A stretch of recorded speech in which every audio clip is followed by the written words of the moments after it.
When we start to unravel the powerful emotions that impact eating behaviors, we have to look at fear. We're driven to do a lot of things, or maybe more accurately, avoid a lot of things out of fear. I was morbidly obese for decades. Fear was my constant companion. I was afraid of drawing attention to myself, yet I was afraid of being invisible. I was afraid of other people's judgment, of their derision, of their disapproval. I was afraid of looking too closely at why I was so unhappy in my life. If I did, I'd have to confront it, and I felt incapable of that. I turned to my coping mechanism of choice, food.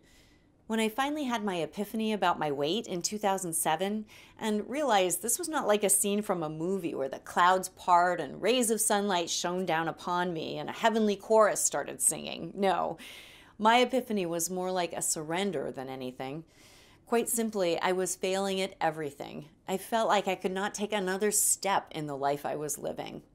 When I had that epiphany, I had to turn in the direction of my fear and face it. I was not overcome with confidence or bravery in that moment.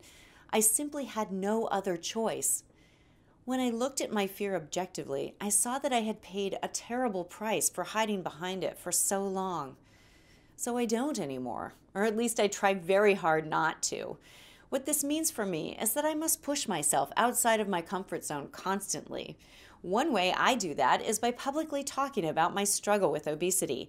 Believe me when I say, I have days I wish I could just sit down and shut up about this stuff.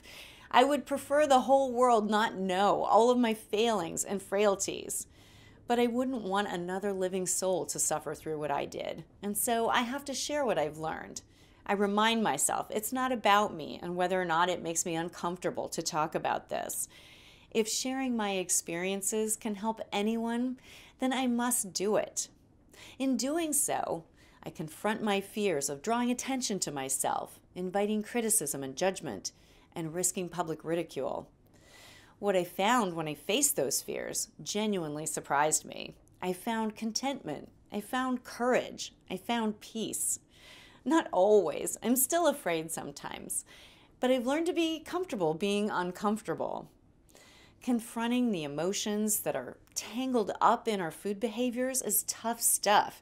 It makes you realize there's really so much more to losing weight than just following some diet or menu plan. But if you struggle with emotional eating like I did and you want to lose weight permanently, you really have no choice but to face your fears because it matters.